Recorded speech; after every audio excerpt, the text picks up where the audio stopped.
Okay, good practice today.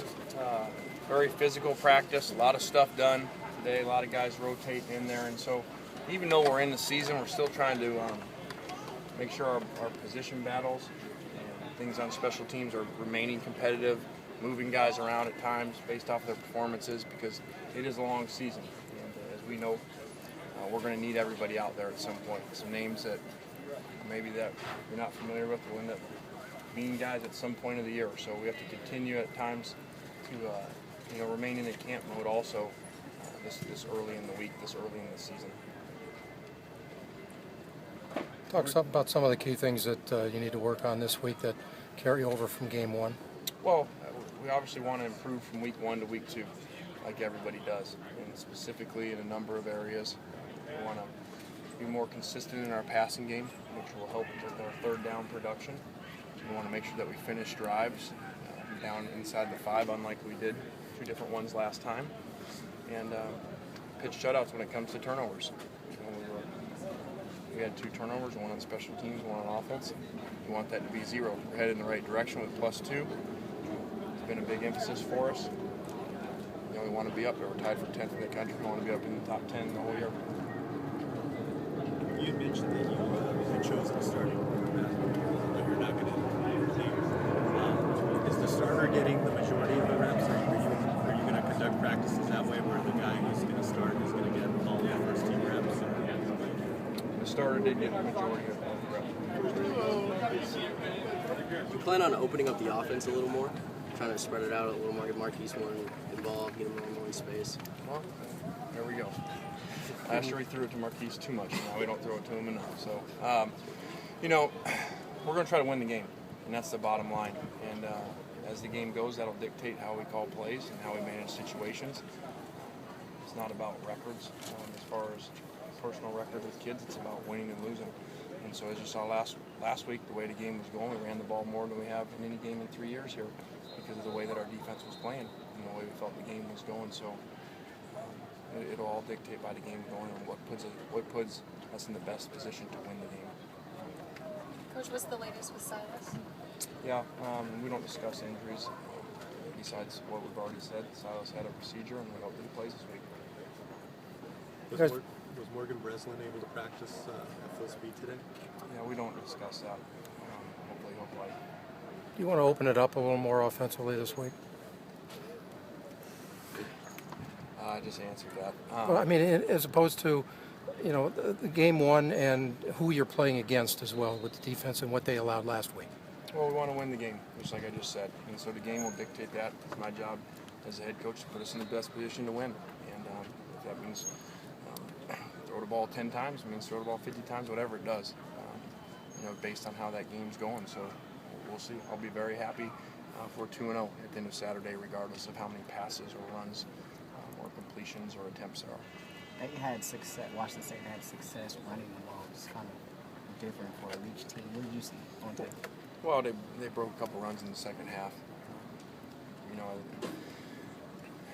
Obviously he's going to throw the ball a lot, and that will open up some running lanes later in the game as you're playing coverages. So they ran the ball better, more efficient than they had the year before. I think in general they're a better team.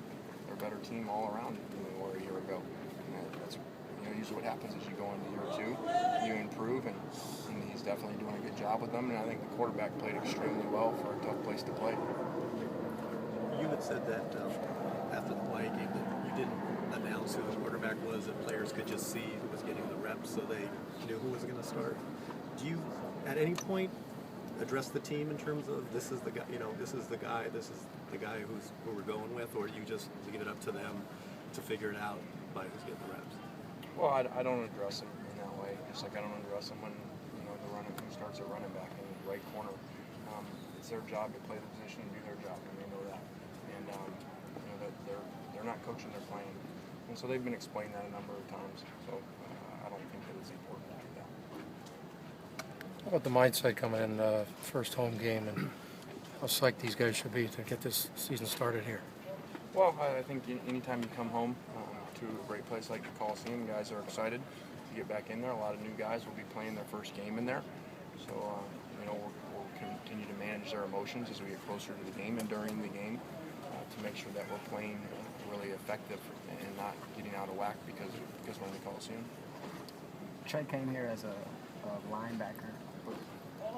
What did you see from him on the offensive side of the ball as a high schooler? Well, he really can do anything.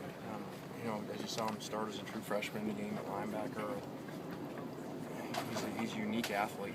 Throws the ball well, runs well, great ball skills, field awareness. So I think it just came down to a decision of how much more of an impact for where we were in our program to have what we thought at the time would be a very special running back. And I think in the first game he showed that. He's going to continue to show that. That was his first game playing. So it was more important than to have a linebacker to move him over is what he had done and what really we've been missing at that position with a bigger guy probably since Lindell left. Going over to Justin Davis as a true freshman coming in, what did you like from him against Hawaii? A lot. I think it's one of the really positive stories out of that game. Obviously, a lot of focus on the quarterbacks and who's playing there, but from our perspective, there was a lot of really good things led by Justin Davis. Almost 100. If he doesn't fumble that ball, he's gonna have a 100-yard day in his first game. I think Reggie had about 9 yards in his first game, so it's not easy to do. He did a really good job in there, and now he's got one under his belt. He's going to continue to improve.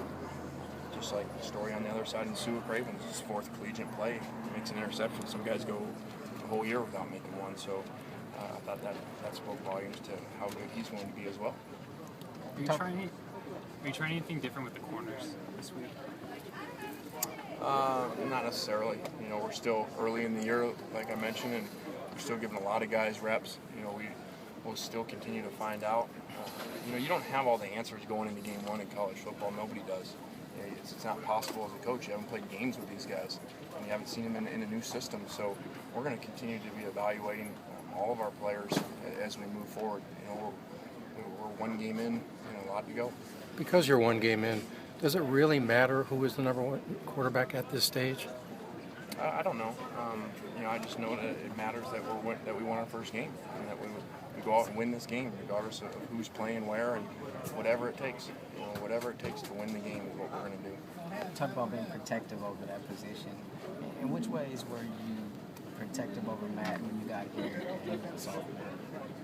Well, I just think for guys that have been here for a while and seen what I do with that position, I think it's very important to protect that position because as soon as you start tearing apart that position, much like what I think would have happened had we named the starter publicly, not necessarily you guys, but just in general, people in school, their families are hearing, it gets so scrutinized at that position that you need to stay really positive with it because your whole team, it's not just what they read, it's what they hear all the time, from outside sources. So obviously, the head coach dictates opinions a lot by how he talks about a position. So that's just my philosophy on that position.